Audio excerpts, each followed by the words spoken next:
Secunderabad cantonment నియోజకవర్గంలోని ward 7 Gun Rock teachers కాలనీలో open gym, నూతన పవర్ బోర్వెల్ ను ఎమ్మెల్యే శ్రీ గణేష్ ప్రారంభించారు. ఇటీవల కాలనీలో పర్యటించిన సందర్భంగా స్థానికులు పార్క్ అభివృద్ధి, తాగునీటి సమస్యల పరిష్కారం కోరగా స్పందించిన ఎమ్మెల్యే తక్షణమే చర్యలు తీసుకుని పనులను పూర్తి చేయించారు.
ఆల్రెడీ మనకు ఫౌండేషన్ వేశారన్న దాని ప్రామిస్ తోని మనకు జిమ్ వచ్చింది ఇవాళ.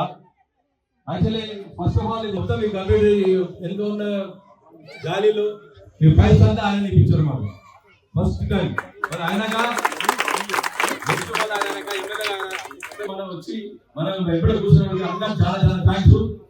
నమస్కారం. మీకు సేవ చేసే అవకాశం కల్పించినందుకు. సేవ చేసే అవకాశం అంటే మీరందరూ ఓట్లు వేసి నన్ను ఆశీర్వదించారు. ఈ ఓపెన్ జిమ్ అయినా ఈ బోర్వెల్ అయినా చేయగలుగుతుందంటే మీరు ఆశీర్వదించినందుకే ఇవన్నీ సాధ్యమవుతుంది. దానికి మీ అందరికీ హృదయపూర్వకంగా ధన్యవాదాలు. చాలా చాలా సంతోషం ఏంటంటే మీ బస్తీ మొత్తం యూనిటీ, అందరు ఐక్యతతో ఎంత మంచిగా ఉంటే అంత మంచిగా ఉంది. ఫుల్ బస్తీ కనిపిస్తుంది. అటెండెన్స్ అందరు బస్తీ వాళ్ళందరూ కోఆపరేషన్, మీ కోఆర్డినేషన్ తోటి ఇంత మంచి కార్యక్రమాలు అయిపోయి భవిష్యత్తులో పని కావాలంటే మీరు చాలా బస్తీలకు ఖాళీలకు కూడా మీరే మార్గదర్శకాలు. ఈ ఓపెన్ జిమ్ ఒక ముఖ్య కారణం ఏంటంటే కంటోన్మెంట్ ఉన్న నా కుటుంబ సభ్యులైన ప్రతి ఒక్క పెద్దలు, అక్క చెల్లెలు, అన్న తమ్ముళ్ళు ఆరోగ్యంగా ఉండాలనేసి ఈ ఓపెన్ జిమ్ పెట్టడం. బాగా మనం యాక్టివ్గా ఉంటేనే ప్రశాంతంగా ఉంటాం, సంతోషంగా ఉంటాం. మనం యాక్టివ్గా లేకుంటే బాధలలో ఉండి దుఃఖంలోకి పోవాల్సి వస్తుంది, అనారోగ్యం అవుతారు. అందరూ ఆరోగ్యంగా ఉండాలంటే పొద్దున్నే మీకు ఎప్పుడు వీలైతే అప్పుడు ఇక్కడికి ఓపెన్ జిమ్ దగ్గర రావచ్చు. దీంతో పాటే నేను మళ్ళీ వాకింగ్ ట్రాక్ కూడా చేయిస్తున్నాను. కొంతమంది అవి చేయడానికి కష్టం అనుకున్నా కూడా వారు కూడా వాకింగ్ చేసుకోవడానికి మంచి సౌకర్యం కల్పిస్తున్నాను. ఒక 10-15 సేవలు నేను నాతో అయినంత వరకు పర్మనెంట్ గా మీకు ఏ సేవ కావాలంటే సేవ చేస్తా. మీ యొక్క ఆశీర్వాదం ఎల్లప్పుడూ నా పైన ఉండాలని మనసారా కోరుకుంటూ మీ అందరితోటి ఇంత మంచిగా నన్ను వెల్కమ్ చేసి నన్ను ఆశీర్వదించినందుకు ప్రతి ఒక్కరికి పేరు పేరున హృదయపూర్వకంగా ధన్యవాదాలు.